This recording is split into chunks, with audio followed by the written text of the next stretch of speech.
Hello, everyone. My name is Farron McIntee. I am a third-year postdoc researcher at Washington University in St. Louis, and I'm going to be giving a little bit of a perspective on what postdocs in the United States, what issues postdocs in the United States are facing.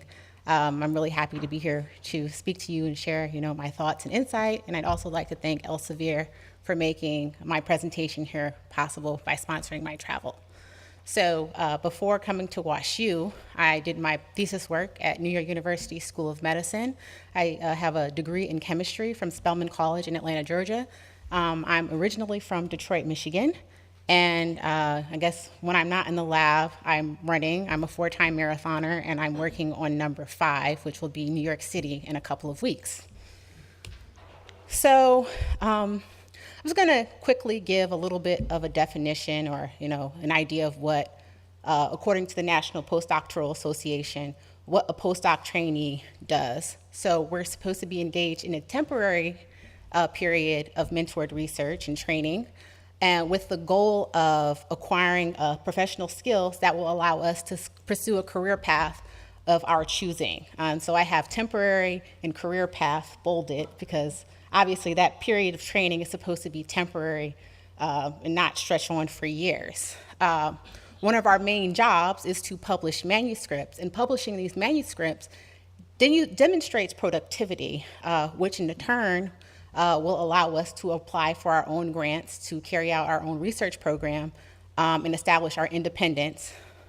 And at many institutions in the United States, there are policies that are put in place that say that you can only have the designation of a postdoc for a maximum of 5 years.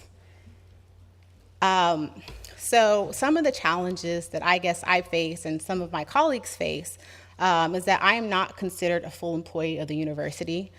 My stipend is I'm having a slot on a training grant, which is a sponsored program from the NIH that my institution has applied for. And what that means is that I'm not considered to be an employee earning wages in exchange for work. I am a trainee, and so my stipend is not considered a salary. And what that means is that it's actually a way for universities to save money. I don't pay FICA taxes. So that means I don't pay Medicare, Medicaid, or Social Security, because that ends up saving the university millions of dollars a year because they don't have to pay their share of those taxes on my behalf. So what that means for me, so I'm not paying into the Social Security system, and also there are no taxes withheld from my check. So every quarter I have to write a check to the state treasury and federal treasury for my taxes. And my institution actually does not provide any guidance. I'm responsible for, figuring that out. I could hire a tax professional on my own if I wanted to, but, it's difficult to do on a trainee salary. So that's another consideration that I have to face. And also, it depends on the institution, but at my particular institution, we don't have a defined maternity leave. If you're in a situation where you're going to have a child, you get to use your vacation days and your sick days. And it really depends on the attitude of your advisor. If you need more time, how that time will be administered. And one of the most important considerations is that your publication record weighs very heavily, as Anna and Jonathan have already pointed out, when applying for grants. But the time from generating the data to getting your manuscript accepted can be very time consuming, and you work very hard to try to find a journal that you think would be a good fit for your research, but you may go through several rounds of submissions until this paper is finally accepted into a journal that would be considered acceptable by a group of individuals that will be reviewing your grant application. And this in turn takes time away from the bench, which can cut into your productivity.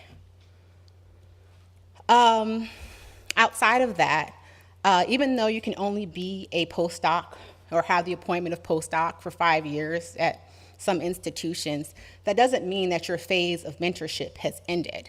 So what's ended up happening is now institutions aren't really necessarily extending these full-time faculty offers. And so you're still, if you want to carry on your research project that you've basically nurtured for years, you're kind of stuck with remaining under the umbrella of your mentor, and you can apply for your own funding research, but you're probably not going to be able to get an R01. So you're still kind of stuck in that mentored phase, and it's like, how much training are you required to have before you can get on with your career? And as a caveat of that, or in addition to that, your experience as a postdoc is very much dependent upon the quality of your mentor. And some mentors or some advisors, really take their role as a mentor very seriously, and they spend time with you. For example, my mentor spends time with me when I'm writing a paper. We work together to decide which journal we're going to submit our manuscripts to. But some mentors, don't necessarily want their postdocs to take that time away from the bench. And they say, I'll write the paper, you stay at the bench. So, there's a little bit of a disconnect in training. And obviously, it has been pointed out, there are limited full-time faculty opportunities. And also in the United States, a majority of the United States postdocs are foreign passport holders, and that comes with a whole nother set of considerations. They face limited mobility because their employment or their ability to work in the United States is tied to an employer sponsoring a visa. And in most instances, academic institutions are happy to sponsor your visa, but if you're in a situation where your funding, your PI mentor's funding runs out, that individual has to scramble around to hopefully find another position, or they're in a situation where they have to leave, they're no longer allowed to be in the United States. And if you do decide to file for permanent residency, the application process is costly and long. You're required to hire a lawyer, or in some instances you can hire a lawyer, and it's very expensive for someone who is on a trainee salary. But in the United States, the National Postdoctoral Association was founded. It was founded in 2003, and they've worked very hard to kind of, give a voice to postdocs and the needs of postdocs, and really working hard to define what it is to be a postdoc and improve the postdoc experience for individuals in the United States. So now I'm just going to quickly talk about exactly how we came to be in this situation where there are so many early career researchers, but not enough positions for them to go into. So this is a graph that kind of describes the NIH budget by fiscal year. And you can see here in 2001, there was a pretty significant increase in grants that were made in the NIH budget, and grants that were disseminated to institutions, and that grew up until about 2004. So in turn, I'm not sure if everyone knows, but for every dollar that investigator brings into a university for grant funding, the university also gets, it's not a portion, but they get their own stream of revenue. So for my institution is around 60%. So if an investigator brings in $1 million grant, that means the institution also gets $600,000 that they can use for their own initiatives. It's their reward almost for hosting this brilliant investigator. And so what happened in 2001, when that increase in revenue or grant disbursement occurred, a lot of academic institutions said, oh, wow, this is fantastic. We need to do whatever we can to recruit more researchers to our institution. And so they invested some of that funding they received from the NIH in creating new research space and creating all these labs. And so over the years, research space has increased, but that doesn't necessarily mean there's been an increase in the available positions, because as the funding levels kind of started going back down, institutions were no longer really interested in making that investment or that promise to support faculty members, because it's a big commitment. And so also along with the increase in funding, one of the ways that institutions recruit faculty members is having a good pool of talent. So having talented PhD students, and then PhD students which eventually become postdocs. And so you see an increase in, by postdoc biosciences, but not necessarily an increase in the amount of funding, which results in too few university jobs for America scientists. And I think it's been reported, so of about 40,000 or so U.S. postdocs, there are only 15% of them will be able to successfully secure a tenure track faculty position. So, so I presented a lot of problems, and so now I'm going to share with you some of the solutions. Here, this is a poster for a science and career symposium that is hosted by my home institution where I did my thesis work. And so they actually, spend a lot of time educating early career researchers, graduate students and postdocs into, taking control of their career early on, doing the best thing. So not only, being successful as a scientist, but also making sure they're taking into account their skills and interests. And so this is a 2-day biannual symposium that's hosted by NYU, and it's open to, I think, a lot of New York City and Northeast schools. So you have an opportunity to start really thinking about taking control of your career. On this side, over here, my institution, Washington University, actually, there is a student-run and a student and postdoc founded organization. It's called the Balsa Group.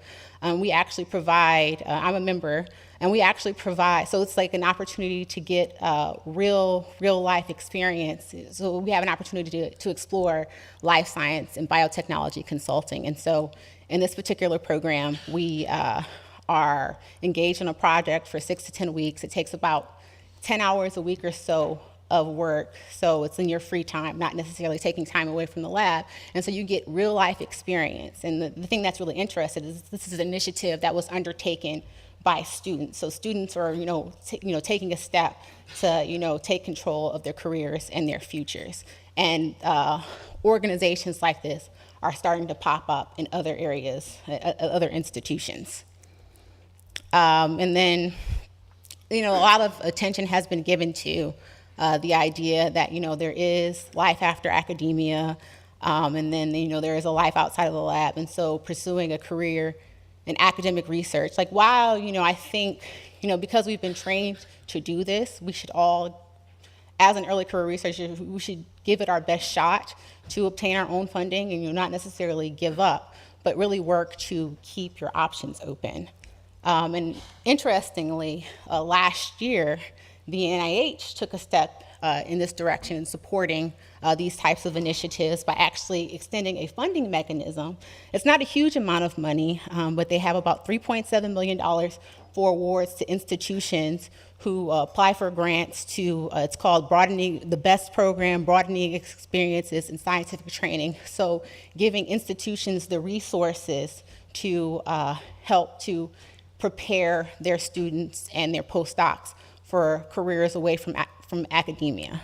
And it's something that's starting early. So it's not, if you're in year 7 of your postdoc and you're starting to consider an alternative career or something like that, but really giving you a chance early on to consider those types of options. So where I see opportunities for engagement from the publishing industry is really working to advocate for early career planning and development, focusing on non-academic career sections or, blogs or things like that, encouraging the development of individual development plans, so really encouraging young scientists to really critically think about their development plans, especially if mentors aren't necessarily as able to provide that type of guidance, and also really encouraging mentorship plans for principal investigators, and advocating for those types of things. So I'm going to pass off to Phil. We're going to do our panel discussion. Yeah, so. just come over and do it from there.